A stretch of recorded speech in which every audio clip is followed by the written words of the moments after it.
Hello and welcome back to the channel. We did a little bit of a wardrobe change to emulate the passage of time, and we are back with another new card reveal reaction analysis. Um, Today is Gaios. If you don't know about Chaos Galaxy DCG, it's a very cool trading card game. There's a link down in the description to a Discord server where we discuss the game, play tournaments, and casual games as well. Just talk about all things Chaos Galaxy related. And then also there's a link to Zach's channel, Galaxy TCG down below. He made the game.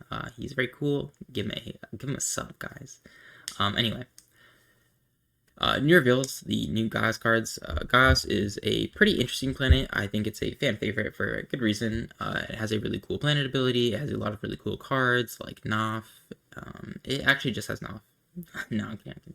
It has Temple Traps too. There's like a lot of cool, interesting cards in Gaios. The net jungles are very cool as well. Yeah, and the deck is just very fun to play. So it's kind of a weird spot right now where it feels like they have a lot of strong tools, but it feels like I don't know. It feels kind of hard to formulate a strategy with them. They have ways to win, but I don't know. It just feels awkward because they have a lot of like small guys, but don't have like a big guy that's like good. Like Verdius isn't very good. So yeah, kind of awkward spot right now, but they're not like unplayable or anything. They're pretty good relative to some other planets. So let's check out the new cards. I already looked at them. Obviously, this got posted a couple days ago, but I'm going to tell you guys my thoughts. Let's start with the first one, Skizzard. Skizzard. This may look like a boring 4-star vanilla with 260 power and 140 health, but it's actually, I mean, it is that. But it's kind of cool for Gaios because this is something that they were missing beforehand. They didn't really have a 3-point swing with good, decent stats. So this is good for them. I think it fills a kind of a void that they had. A lot of basically every planet has like a good 3-star swing. Gaios has like 4 of them. Teklar has Atom Warrior, I guess. Sindel has Demonite. Sindian has Schwarb. Like most decks, most planets have. Pelusium has Jubbalub. It's like a pretty important thing. I think sometimes it's having like a decent 3-point swing that you can put into your deck, slot in there. Barrow has quite a few. So yeah, so it's good to see that Gaios got this. I'm not sure if it'll see play. It's kind of hard to tell. I'm going to talk about another card, Sistine, in a minute, and I think that might give this card a reason to be played, but we'll see. Next is Sapling Squaws. So Lightning Squaws we saw earlier. It seems like every planet's probably going to get one of these eventually, and they activate when they are killed by an opponent's attack. So it's one of those like, yeah, it's like one of those things where they share the same name and have the same kind of activation type. Where they're kind of like an archetype of sorts, kind of like Shios and Lava Beasts, I guess, or Dust Frogs, where they're like kind of separated, but they have similar activation requirements. And this one spans different planets, which is cool. Unfortunately, unlike Lightning Squaws, I think Sapling Squaws is pretty underwhelming. When it's killed, you pick a zoned creature and gain stars equal to its stars. This does mean you have a certain amount of control. Like if your opponent plays an 8-star, you can play Squaws in response, and then you can basically guarantee that you'll gain 8 stars from your chump blocker, which is like pretty good. I just don't think it's like that much better than other star game cards. I don't think you'll see play. It's kind of an interesting little addition to Sidian's toolbox, I suppose. But like, I don't think you would ever search this. Like, when you're searching off of Gla, like Thungelbork is just always the better option, I think. So yeah, I don't think this is super good. Probably won't see play, but it is interesting. Nice little card. What do we have next? We have Super Flooper. Okay, so Super Flooper is a super flop. That's mean to say, but I think it's not awful. It's just, I think it's a little bit underwhelming for some reason. These stats are okay, but they're like not like having 400 power is good. It basically means you can kill anything in the game that isn't big, which is an issue when you're a big creature. Even having like 410 would like make this creature so much better. being able to attack over like Gautama Gi and Mantilosis and Queen of the Barrel World, those are all like really big, important cards. And if Super Flooper was able to just squeeze out that extra little bit of damage, it'd be like so big for the deck, I think. And then 280, it's like just enough health that you're not gonna die to a random Ground Knight, but it's not like gonna wall out anything super important. The ability is kind of interesting. You're able to free play it by killing one zone chaos creature. Think like Serpent, but more consistent and less strong. Obviously, the stats are a lot worse. The you don't get it's chaos creatures generally don't really get anything from dying. Cystine does. That's like the one card that might benefit from this. But yeah, I just don't think this card's gonna be super strong. It might just see play just because Gaios doesn't really have great options for big creatures. But I don't. It just doesn't feel super impressive to me. I don't know. Maybe Secret is just gaslighting me. Maybe that's it. Because I think Secret's not excited about this card. It makes me not excited. But I think it's okay. It's not like an awful card or anything. It's just a wee bit underwhelming. And next, oh god, he talks about Super Flippers for so long. Next is Tri-Bite. Okay. This card. Where did I start with the card?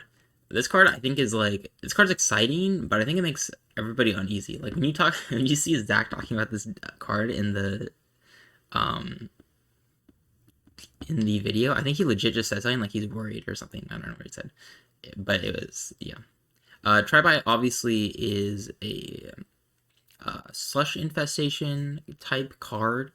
But two things going on. It has, obviously it's a creature, so it has to be cosplayed, and then your opponent has to kill it also, which means your opponent has a little bit of control over that. And then also, it has a time limit, so after 3 turns, it gets killed. Slush Infestation is obviously very strong, so seeing but it's also very fun. People love Slush Infestation, and for good reason. I think this is a way better designed version of that kind of card type, and it's very cool to see that return to the game, because I think interaction with zones is one of the very unique aspects of Chaos Galaxy TCG, and I think this card does it really well. It's very interesting, it's very dynamic, it's super cool. And then also, since it's a 3-star, Gaios has a lot of 3-stars, so it kind of adds to that 3-star toolbox I was talking about earlier, kind of. Yeah, Gaios is able to search this out, and it's pretty cool. That being said, there are like a couple of concerns. 3 turns, 3 of your turns is kind of a long time, right? I think it's probably fine, and I like the flavor of it, but it is a long time. CG is a slow game, so I don't think it's a huge deal, maybe. But like losing your resource zone can be pretty impactful.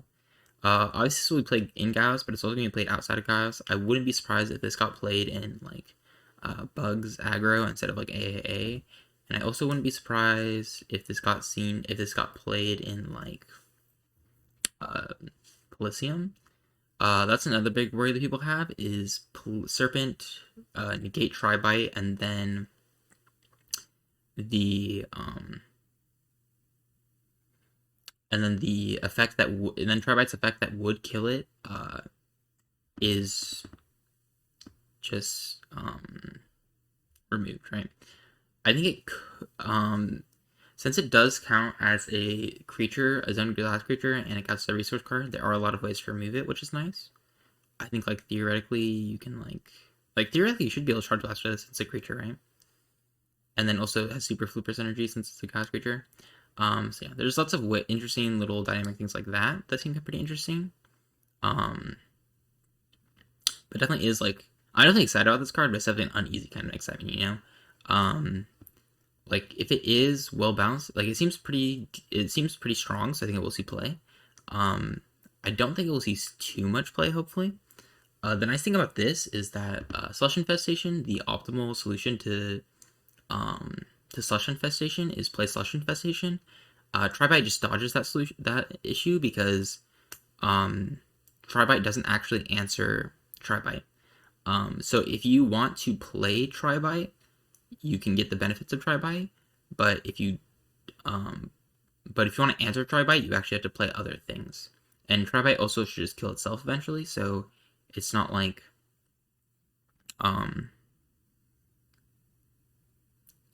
if you don't have an answer and you don't invest in answers to Tri-Bite, it's not like you just lose the game. So I think this card is very interesting. I'm very excited to see this card be played. I think it taps into this like really interesting kind of design element that the Chaos Galaxy has that we don't really see a lot of cards tap into. I'm probably talking about this card too much, so I will move on, but it is very, very cool and exciting and fun. Alright, Cystian, I've mentioned this card a couple times. Very cool Gavora art, by the way. I never talk about the art enough, but the art is always good on the Chaos Galaxy cards. I love them. They're so good. Anyway, so out of this creature's killed by ability, you can free play 1 kill 3-star lower Jazz creature. This is interesting for a couple reasons. Obviously, the ability this is going to get killed by is either Gas ability, so you search out other 4-stars, or Super Flooper ability, and you free play Super Flooper.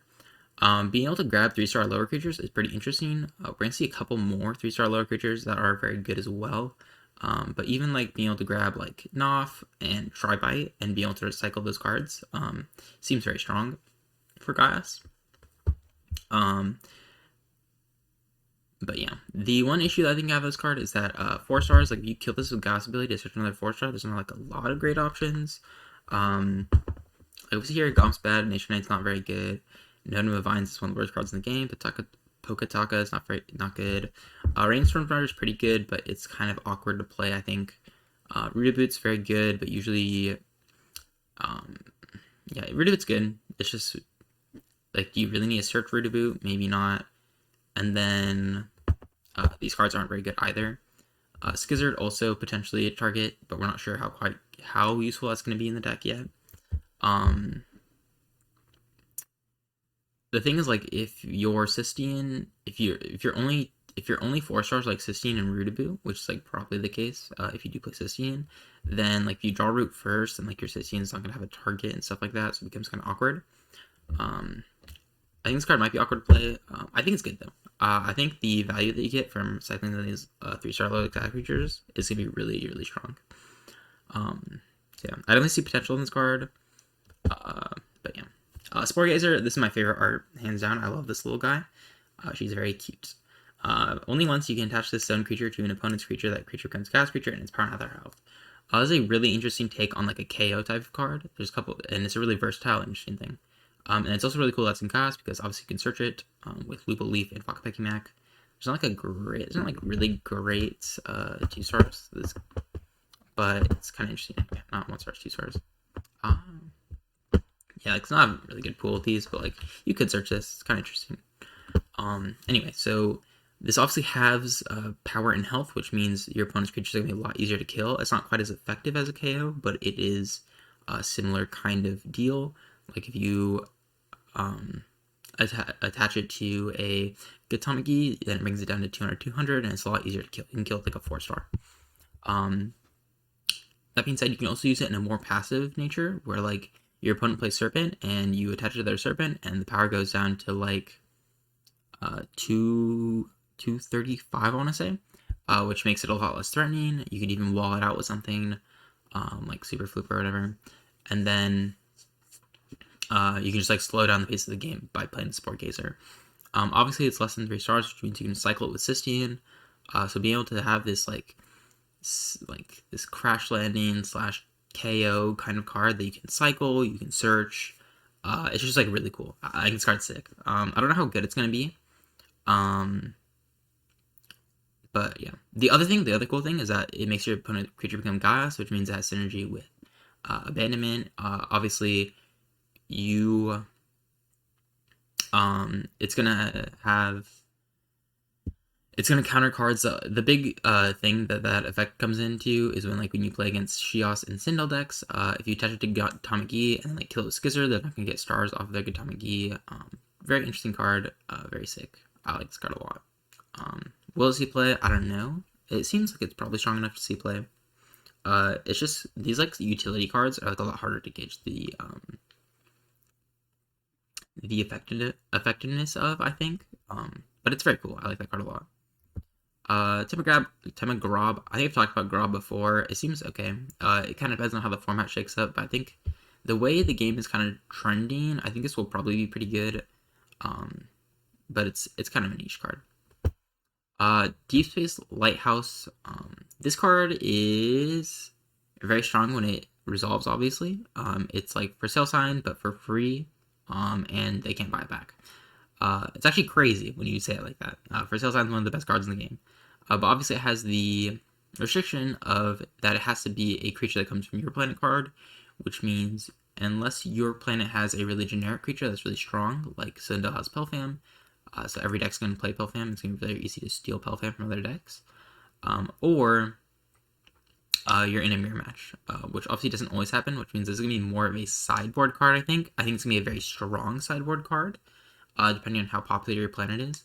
It's like if Barrow's the most popular card in the game, this becomes insane because what are they gonna do, man? They lose. So yeah, this is gonna be very. I think it's gonna be a very popular sideboard card. I would not be surprised if this is like all over the place. At least if like a one of, I don't know. This card is just so strong when it resolves. I can't imagine people not playing this inside. And then Whack a Planet. Let's see if I can get a better pause. Okay. Basically, you play. It's a permanent resource and makes it so people can't have zoned creatures from different planets. I think this will become increasingly less good because as time goes on, planets become more specialized as they like have stronger pools of cards. Like Gaios continues to play more and more Gaios cards and less Shios cards, for example, stuff like that. So I think the kind of deck that this card counters is becoming less and less popular. Which is fine. It's kind of just an interesting sideboard card. I think the opponent being able to choose what dies is also not that good, because that means even in situations where this card is relevant, it means that you're not going to get the full value you could potentially get off of it. Like if your opponent has Serpent and Pelfam on their board and you play this card, then you can kill their and then they kill their Pelfam, and then you still have to dual Serpent. So it's fine. It being a permanent resource is also kind of icky. Obviously has its ups and downs. Like it restricts how your opponent plays, but also it's a permanent resources will always restrict how you can play. That's just how they work. So yeah, interesting card. Mixed feelings on it. Probably not gonna be that good though. I think we have one more card, which is Soul Shroom. So if you have kill creatures from 4 or more planets, you can free play one of those creatures. This card goes crazy. I think that it's less and less common for decks to have creatures from 4 or more planets. But this card is so strong that I think we'll see decks try to build towards this card as a win condition. We already saw that before, where like people would play Forces of Justice just because Guster and Skelligas were really strong cards, so they would try to abuse those cards. And those decks have never been super duper successful. But it's definitely been an interesting kind of archetype, I think, that I think has been pretty strong. So having Soul Shroom and Forces of Justice could potentially be really strong, because like you can free play any card, dude. Like this could be Serpent, this could be Gatami Key. Like there's a lot of options for how you could build this deck. I think it'll inherently probably have consistency issues, maybe, just because I don't know, it might not even though, because like if you just play, I don't know.